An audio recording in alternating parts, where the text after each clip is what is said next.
নমস্কার বন্ধুরা, শুভ সকাল। তোমরা সবাই কেমন আছো? আশা করছি সবাই ভালো আছো, আমিও ভালো আছি। আজকে আমার রান্নাঘরে আমি রান্না করছি খাসির মাংস, আলু দিয়ে পাতলা ঝোল। তো রান্নাটা আমি কীভাবে করছি তোমরা সঙ্গে থাকো, দেখতে থাকো। আর আমার রান্নাটা যদি তোমাদের ভালো লেগে থাকে প্লিজ একটা like, share, comment, subscribe please করো, আমার সাথে থেকে। এই দেখো বন্ধুরা, আমি খাসির মাংসটা ধুয়ে নিয়েছি। এবার আমি একটুখানি হলুদ, এই যে দেখতেই পাচ্ছ হলুদ গুঁড়ো,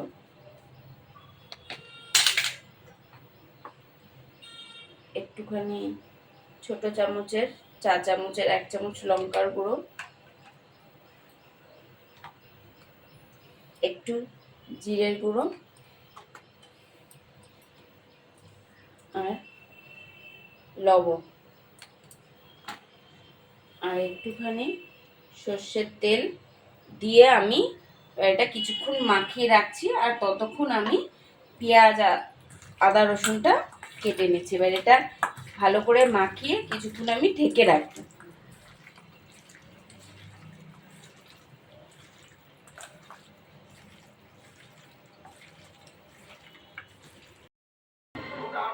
এই দেখো বন্ধুরা, আমি এই যে মাংসটা তো ম্যারিনেশন করেই রেখেছি, পেঁয়াজ, হলুদ, মানে ইসে দিয়ে।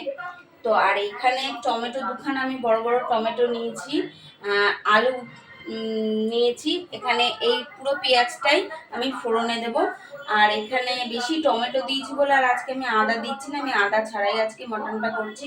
এখানে রসুন আর একটা পেঁয়াজ আর কি অনেকগুলোই কাঁচা লঙ্কা নিয়েছি, আমরা যেরকম ঝাল খাই সেই অনুযায়ী। তোমরা যে যার আন্দাজ মতন লঙ্কাটা নিয়ে এবার আমি এটা মিক্সিতে বেটে নেব। কড়াইটা গরম হয়ে গেছে, কড়াইয়ের মধ্যে আমি সাদা তেল দিয়ে দিলাম, ঠিক আছে। আর এখানে ফোড়ন হিসাবে আমি তেজপাতা, শুকনো লঙ্কা আর এই গোটা গরম মশলা ফোড়নে দিচ্ছি। এবার আমি পেঁয়াজটা ভেজে নেব।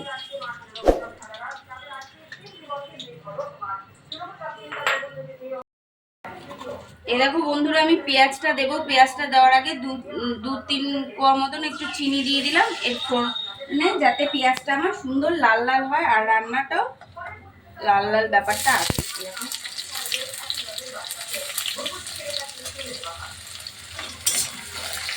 পেঁয়াজটা আমি লাল করে ভেজে নেব। আর এদিকে এই মশলাটা আমি মিক্সিতে বেটে নিচ্ছি ততক্ষণ। এই দেখো বন্ধুরা, আমার পেঁয়াজগুলো লাল লাল করে আমি ভেজে নিয়েছি, ঠিক আছে। এবার আমি এই যে মিক্সিতে মশলাটা বাটলাম, এই মশলা বাটাটা আমি পেস্টটা আমি কড়াইতে দিয়ে দিচ্ছি। আর এর সাথে আমি যে দুখানা টমেটো, বড় বড় টমেটো কেটে রেখেছিলাম, সেই টমেটোটা দিয়েও আমি ভাজা ভাজা করব। তারপর আমি গুঁড়ো মশলা দেবো। এই যে টমেটোটা দিয়ে দিলাম।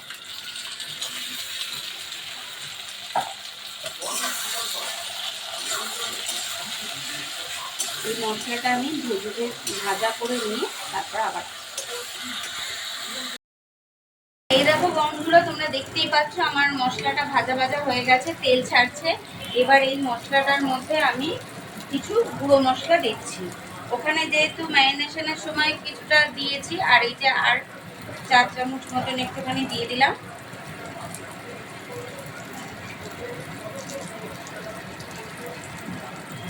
অল্প একটু লঙ্কার গুঁড়ো,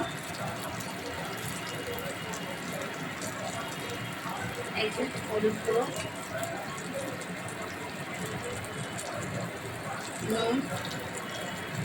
আর এই যে মশলাটা যাতে না পুড়ে যায় তাই মিক্সির বাটি ধোয়া জলটা যে মিক্সির মধ্যে যেটা ছিল ওটাও ধুয়ে বেরিয়ে আসবে। এবার এই পুরো মশলাটা আমি সব রান্না করে নিচ্ছি।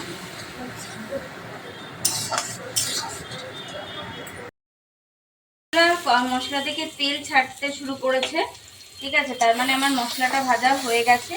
এবার মশলাটার মধ্যে আমি খাসির মাংসটা যেটা মাখিয়ে রেখেছিলাম সেটা আমি এবার দিয়ে, আর সঙ্গে আমি আজকে আলুটাও ভাজা করছি না, একবারে মশলার সাথে আমি কষাবো।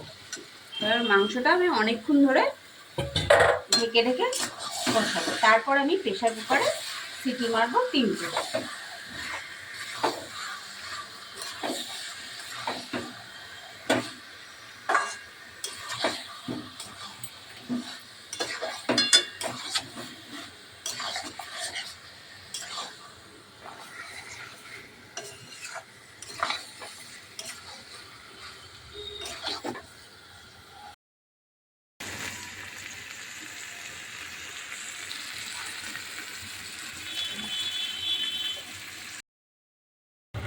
এই দেখো বন্ধুরা, আমার মটনটা কষানো হয়েই গেছে, বুঝতেই পারছো দেখে। এই দেখো পুরো মশলাটা ভালো করে কষে গেছে, ভাজা ভাজা হয়ে গেছে। এবার আমি এই গ্যাসে একটু উষ্ণ গরম জল করে নিয়েছি। আর কাঁচা লঙ্কার রান্নাটাই এটা বলতে পারো, বেশি কাঁচা লঙ্কা দিয়েছি।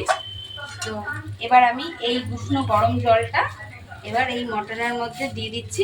এবার একটু ফুটে উঠলে আমি প্রেশার কুকারে দিয়ে 3টে সিটি মেরে নেব।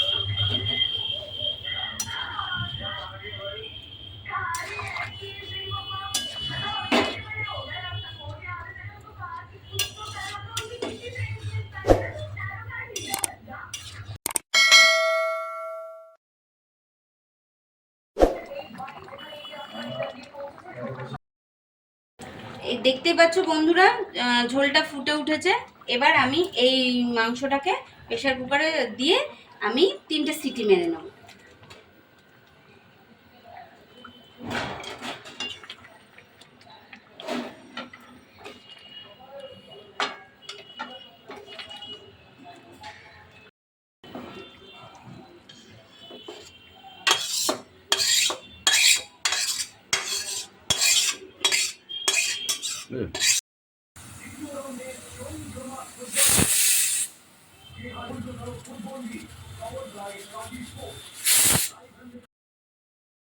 এ দেখো বন্ধুরা, আমার এই সিটিটা কমপ্লিট হয়ে গেছে। কিছুটা আমি ভাপে রেখেছিলাম, প্রেশার কুকারটা দমে রেখেছিলাম। এবার আমি প্রেশার কুকারটা খুলে এই দেখতেই পাচ্ছ আমার মাংস রেডি।